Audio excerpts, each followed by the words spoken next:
You ask Tiger to solve.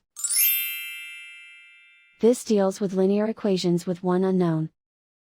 The final result is z equals 10. Let's solve it step by step.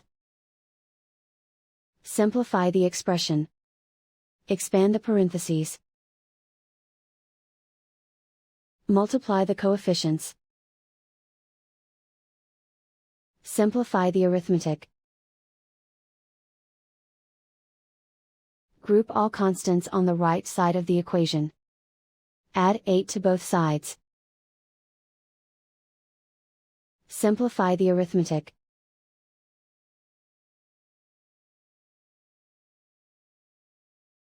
Isolate the z. Divide both sides by 4. Simplify the fraction.